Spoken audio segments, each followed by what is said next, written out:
Som sagt, Eva-Lena, du hade en väldigt intressant poäng som jag tycker vi ska gå vidare på med nästa fråga. Men slänga in en liten kort replik här. Vill du ha en liten? Ja.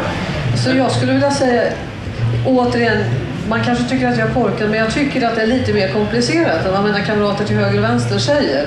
Därför att jag säger att nej, men upphovsrätten, man kan bestämma sig för att man slåss för upphovsrätten till vilket pris som helst, men det kommer också ett pris där man ser att den här diskussionen som Piratpartiet har faktiskt varit drivande i när det gäller integritetsfrågor.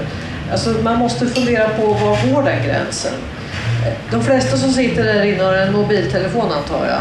Och vi kan slå på blåtand och så kan vi sitta och dela låtar med varandra. Alltså vem ska övervaka det och hur ska det gå till att stoppa det? Alltså det jag försöker säga att det är svårt att få stopp på någonting som en gång har satts i rullning. Sen kan man tycka att det är fel.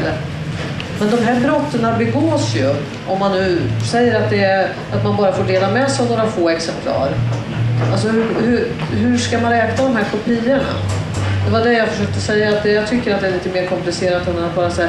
Sen den personliga integriteten och de lagstiftningarna som har pågått och som skett. Jag var på ett seminarium förut, den kille som tänkte att han skulle lösa den här frågan för en gång, skulle bestämma vad är den personliga integriteten. Han har på och forskat med det 4 år nu. Och det verkar ta lite längre tid.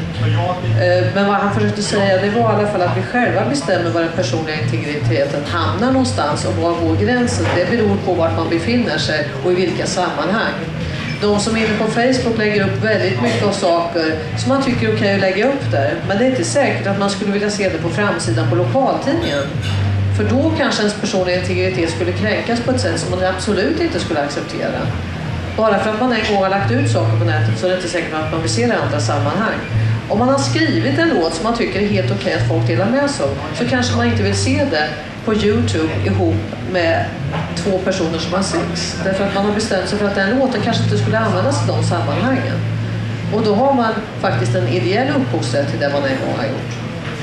Så det är inte bara ekonomi i frågan heller.